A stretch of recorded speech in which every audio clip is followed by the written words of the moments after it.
You are listening to the Marc Guzman podcast experience.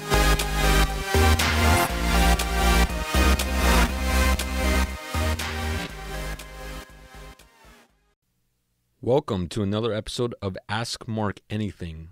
So I've gotten a few questions from some of the listeners, so I'm very grateful and thankful that you are listening to the show and submitting questions. And so I just wanted to jump right into it.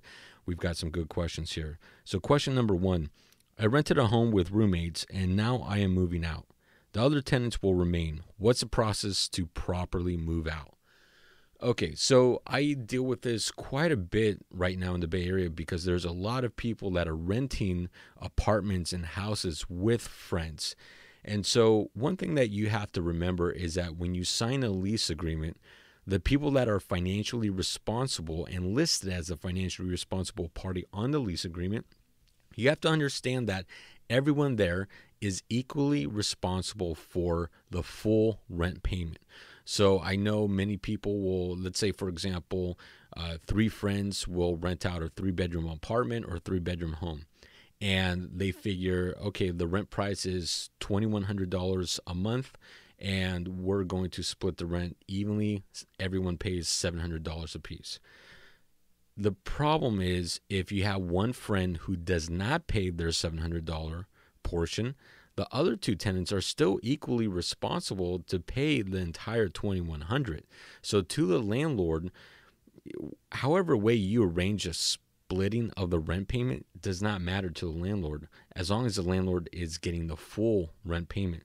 So when you leave a property and the remaining roommates are going to stay at the property, it's very important that you get the paperwork that removes you off of being a financially responsible tenant, because what can happen is, let's say you move out and 6 months later your old roommates stop paying rent. Well, if you're still listed as a financially responsible tenant on that lease agreement, you are still legally on the hook for that rent. And if you already left and you're paying rent somewhere else and you refuse to pay rent on the old place, well, if the landlord files an eviction, they're filing that eviction against you and all the roommates, whoever's on that contract. So it's very important that when you leave that you properly get paperwork done in order to remove you off of the lease agreement. Now, the landlord will have the right to requalify the remaining tenants, or if there's a new roommate coming in, to screen that new roommate and qualify everyone as if it's going to be a new lease. And if the landlord approves it, then you can do the paperwork change, and that's simply taken care of through an addendum form, or you can do a whole new lease agreement. Now, in certain areas like Richmond or Oakland, where you have rent control and just cause, well, one of the things these ordinances allow for the tenants to do is as long as a master tenant still remains at the property, they're allowed to sublease portions portions of the property. So in cities where you have rent control and just cause, you definitely want to talk to an attorney because there's different rules that apply. But in general, across the state of California, you could get yourself removed with an addendum form or with a whole new lease agreement. So again, very important to make sure that that's done correctly so that you are not legally liable for paying rent in the future in case the old roommates default. Question number 2, what microphone are you using for your podcast? So the microphone I'm using right now is a Heel PR40. You could buy it on Amazon. I want to say it's about $400. It's a pretty good mic. I recently just bought the Shure mic that a lot of the big podcasters are using right now. I forgot the actual model number, but it's a Shure mic. But if you see any of the big podcasts out there, you see them all using that Shure mic. So I'm excited to give that a try. I know microphones are there's a ton of microphones out there, and I really recommend if you do a podcast to really invest in high quality microphones because it's going to make the post edit and the podcast sound a lot better for the listeners. Now, one neat thing that I just recently purchased is called the Cloud Lifter, and I guess this device adds an extra 25 decibels of audio gain without increasing the amount of white noise. So it's going to be, I'm going to test that out and see how that affects the podcast and the audio and the editing. And I'll let you guys know later on how that turns out. But I'm pretty happy with the PR40 mics. They're really high quality. I think the audio's been pretty good with these mics. So after I test the Shure microphone, I'll be able to do a side-by-side comparison, and you as the listeners will hopefully be able to tell the difference. Also, when I start using this Cloud Lifter. So that is the microphone I am using right now, and I'll have to keep you posted once I use the new mics. Question number 3. How do you get sales agents to use the leads the broker pays for? So this is a really big issue in that there's a lot of brokers that will pay thousands and thousands of dollars per month for Zillow leads, Realtor.com leads, and various different websites. And these leads then get funneled to their sales agents, but sales agents will not work the leads, or it's something weird that happens. You have a lot of agents that don't close a lot of transactions. They're always looking for business, but for some reason they do not want to pay their broker a simple referral fee to get broker leads. And I mean, I guess that's part of the problem. The other probably bigger problem is that most agents do not know how to work leads. When you get a lead coming in, you want to research everything you can. If you have a lead with a name, a phone number, email, that's great. But you want to contact that person every single day and try multiple times per day, because, sometimes you can't. Someone might be at work. They're not going to respond back to you. They may respond back to you in the evening.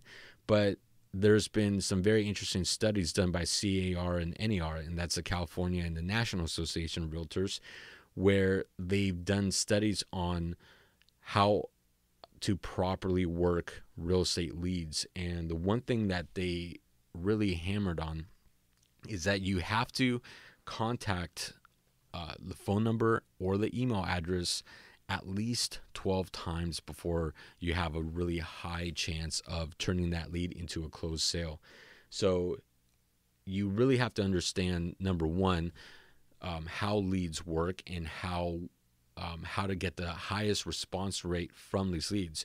Number 2 is you then have to teach that to your agents. So if you're a broker and you're trying to figure out how to get your agents to use these leads, you really, really have to understand it yourself, number 1, then be able to teach that to the agents.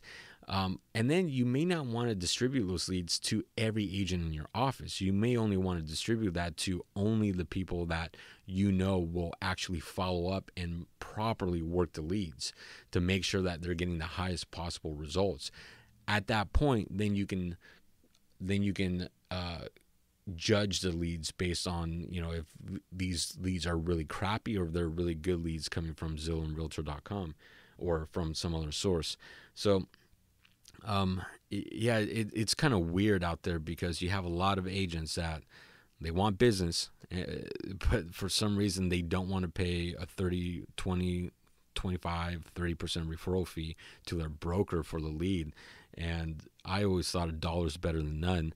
And, when I first started in the business, I would take any lead, any referral I could get. And if I had to pay for it through a commission referral, so be it. Like, I wanted the experience. I wanted to work leads. I wanted to make another sale happen, and I was very ambitious, and still to this day I am.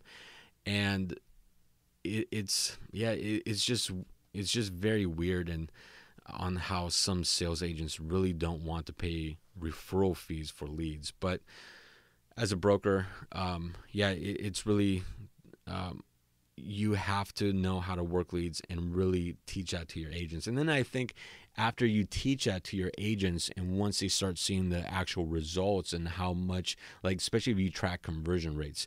And that's another thing a lot of brokers and agents don't do, is track their data, their business data. So how many phone calls and leads are you getting? How many are you calling back? How many times are you calling back? What's the percentage that you convert to from, like, maybe an email inquiry to a phone call appointment? How many do you convert to an in-person appointment, like a basic consultation? How many do you convert to showings? How many do you convert to listing presentations? How many do you convert into a signed contract? And how many of those do you convert to a closed sale? So there's a lot of data, but if you have the ability to track all that, it's amazing what the information can be used for and how to really then qualify whether a lead source is good or not. So pretty long answer there, but there's a lot that goes into it. So again, thank you for your questions. If you have any more questions, please send me an email, mark.guzman@bgam.us. Follow us on Facebook, iTunes, Spotify, iHeartRadio. You can watch us on both Facebook and YouTube. And DM me a question, leave it in the comments. But I do want to say subscribe to the podcast. And for those people that already subscribe to it, thank you very much for listening and being a huge supporter of the podcast. Thank you. Have a great, amazing Labor Day weekend. Stay safe and party and have fun. Enjoy life. Thank you so much for listening to the podcast. Thank you to our producer, Sam Lubin. Please subscribe, like, comment, and share the podcast. Remember, you can listen to the podcast on iTunes, Podbean, iHeartRadio, Google Play, SoundCloud, and anywhere else you listen to podcasts. For more information on my business as a property manager and real estate team, go visit my website at markguzman.com. I really want to thank all of you for listening. It means the world to me, and I hope today's episode provides you value in your day-to-day life. I created this podcast to help showcase the many great people that live in this world and help share some knowledge that I've learned along the way in life. Again, thank you for listening. Check out our sponsors, and I'll catch you on the next episode.